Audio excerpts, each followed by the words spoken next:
Hello my dear friends, this is Nagavalli Nagaraj.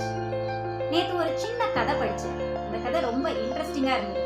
அந்த கதையை உங்களோட பகிர்ந்துக்கணும் அப்படின்னு விரும்புகிறேன்.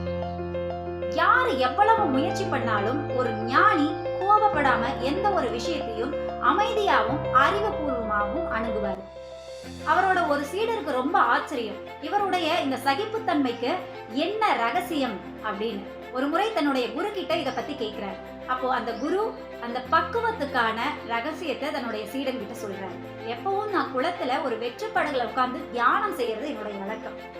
ஒரு நாள் நான் அப்படியே ஆழ்ந்த தியானத்துல இருக்கும்போது ஏதோ ஒண்ணு என்னுடைய படகு மேல இடிச்சுது.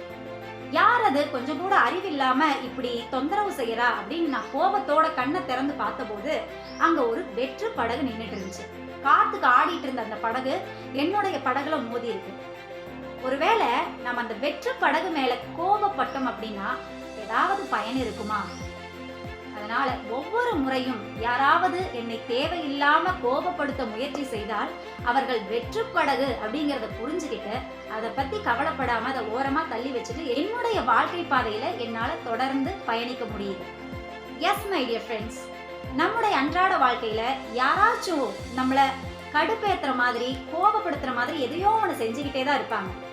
எப்போ நாம அந்த வெற்று படகு மேல கோபப்படுறதுங்கிறது எந்த பயனையும் தராது அப்படிங்கறத உணர்றோமோ அப்போ அதை பத்தி கவலைப்படுறதை விட்டுட்டு அவங்க கிட்ட திரும்ப சண்டை போடுறதை விட்டுட்டு நம்முடைய வாழ்க்கை முன்னேற்றத்துக்கு எது தேவையோ அது மேல போக்கஸ் பண்ணுங்க.